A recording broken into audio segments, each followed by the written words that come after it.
Graham Drew is a true Australian local hero who lets nothing stand in his way when helping those in danger. An old-fashioned hero. When I first met him, I just thought he was the most amazing man. He can't say no to anybody. Anybody with a problem, anybody with any dramas in their lives, Graham's the first one to really be there. My first impression of Graham was he was very community-minded.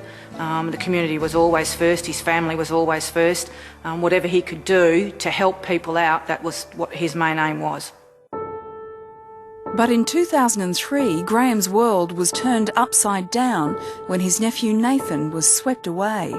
Just another standard Sunday really, decided to go out for a bit of a fish, and we headed out to a couple of spots but thought no, a bit rough, so we ended up at Salmon Holes where it actually looked fairly calm and safe. And Nathan had a snag in his line, so he just went down a little bit closer to try and unjag it. It was a ball sinker caught in a crevice on a rock, on the dry rock. He squatted down to retrieve it and slipped onto the wet rock and slid in. Before we knew it, he was dragged out behind the reef and he was gone. The official search was called off 3 days into it. When everyone else has said, look, it's too late, we can't spend any more time on it, Graham said, no, we'll keep going, we will recover the body. Dad just kept searching and he found Nathan's body on the 8th day. Well, what I did is I actually got one of my other family members to go to them and tell them that I found him. Yeah, then, there's a lot of tears, in the whole family. So yeah, it was a hard time. Yeah. As hard as it is to bury a 15-year-old son, at least we had a body that we could bury, and without that, you'd go through the rest of your life wondering, is he still out there? Where did he end up?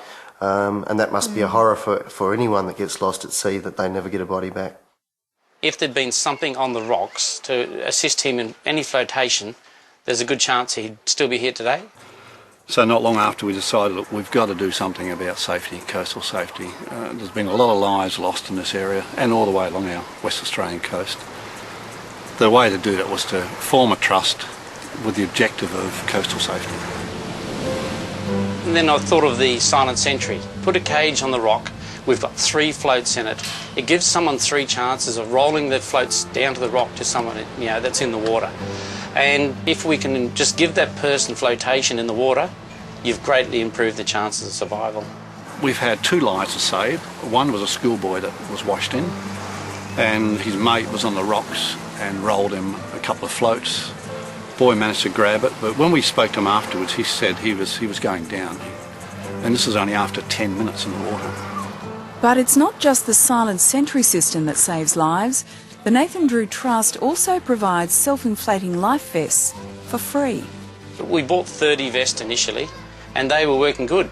People would take them out on the weekends. Some of the shops were having 6 or 8 on any one day out. So you had whole families taking these out. The Nathan Drew Trust has instigated a coastal safety awareness program for educating school kids. So Dad basically goes into the schools and will educate them on the dangers. When you walk into a class, there's 60 students there, and you can ask them a basic question on rock fishing and they just don't know.